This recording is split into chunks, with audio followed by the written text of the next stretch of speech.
Hi friends, आज आपण बनवणार आहोत हेल्दी डबल चीज बस पिझ्झा। त्यासाठी किसलेलं चीज आणि चिली फ्लेक्स एकत्रित करून एक गव्हाच्या पिठाचा गोळा करून घेतलेला आहे। त्याची एक छान पोळी करून घेतलेली आहे।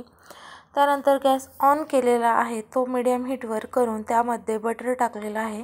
बटर मेल्ट झाल्यानंतर आपण त्यामध्ये ही पोळी बनवलेली आहे ती भाजण्यासाठी ठेवणार आहोत। पोळी भाजण्यासाठी ठेवल्यानंतर आपण ते क्रिस्पी होईस तोपर्यंत छान भाजून घेणार आहोत। पोळी दोन्ही साईडने छान भाजून घ्यावी, म्हणजेच आपला पिझ्झा बेस छान क्रिस्पी असा होतो। त्यानंतर आपण पॅनमध्ये थोडंसं बटर घालून स्वीटकॉर्न आणि पनीर शालो फ्राय करून घेणार आहोत। जो पिझ्झा बेस बनवून ठेवलेला आहे त्याच्यावरती थोडंसं केचप घालून ते स्प्रेड करून घेणार आहोत। त्यानंतर आपण जो चीज आहे ते चीजसुद्धा त्याच्यावरती घालणार आहोत। मी चीज स्लाइस कट करून त्याच्यावरती घातलेले आहेत। तुम्ही चीज खिसून पण त्याच्यावरती घालू शकता आणि मी जो केचप लावलेला आहे त्याच जागी तुम्ही पिझ्झा सॉससुद्धा लावू शकता, ॲज युअर चॉईस।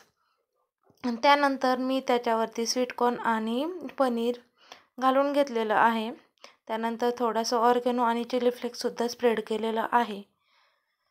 पॅनमध्ये थोडंसं बटर टाकून मी तो पिझ्झा बेस बनलेला जे पिझ्झा आहे तो मी त्याच्यावरती घालून घेतलेला आहे।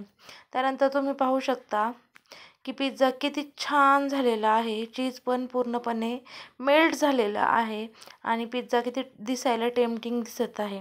पाहता क्षणी खावासा असा दिसत आहे तो।